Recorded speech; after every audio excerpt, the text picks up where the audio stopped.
Hello guys, welcome back to my channel. Here we are with a few more points on revaluation, that is the adjustments given in the question, how they are to be adjusted at the time of admission, retirement, death or change in profit sharing ratio.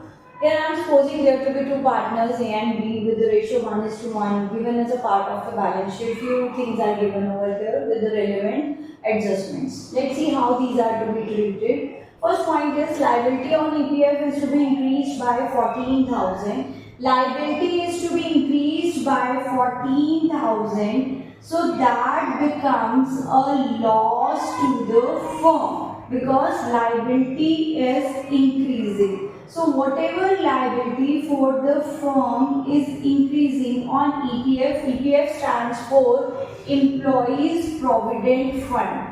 The Employees Provident Fund is a compulsory liability on the firm which is to be payable at the retirement of the employees. Here the liability is given already in the balance sheet with a valuation of rupees 13,000 and he is saying that this liability now should be shown with a increase of rupees 14,000. That means the total liability should become 27,000. On the increase of the liability, there is a loss to the firm. So all the losses are debited to the revaluation account. Second point, he says that there was a damage claim against the firm by a customer. It was a disputed claim. Disputed means the case was going on for a claim of rupees 5,000 by a customer. Right now, the court have decided this claim as to be the value of rupees 2,000 now.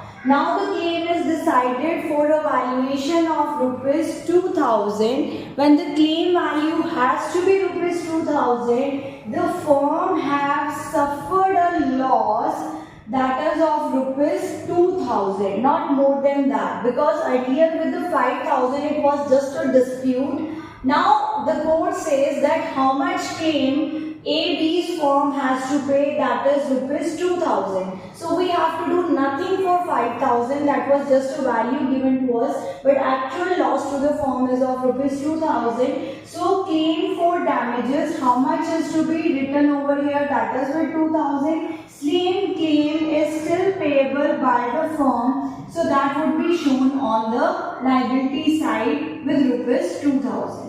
Now the third point is provision for doubtful debt is to be reduced to 2,400 rupees. Reduced to 2,400. That means in the new balance sheet, when we write the debtors 82,000, how much should be the value for provision for doubtful debts? That is 2,400 rupees. That means earlier what we was writing with 5,000 loss, now that loss have been reduced to 2,400. So there is a gain to the firm. How much gain is there? That is 5,000, which we were assuming to be our loss earlier. Now the loss value is of 2,400. So the gain is of rupees 2,600, which we placed over on the credit side.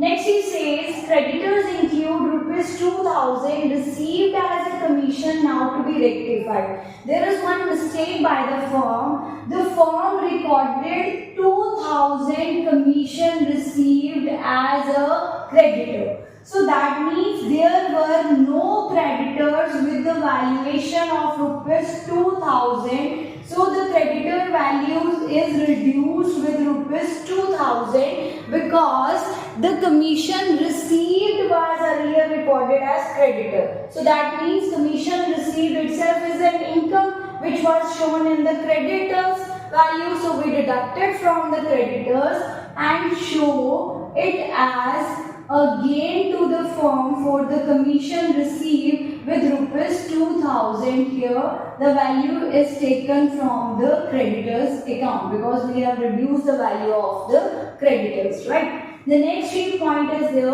provision for warranty claims is to be created at 3,200. There are some warranties which the firm gives firm AB have also given a warranty over here. There is an expected loss of rupees 3200. They want to show this loss in their books as per the prudence concept. Whatever losses anticipated, they are to be recorded here. So the loss with rupees 3200 is to be expected in the upcoming future.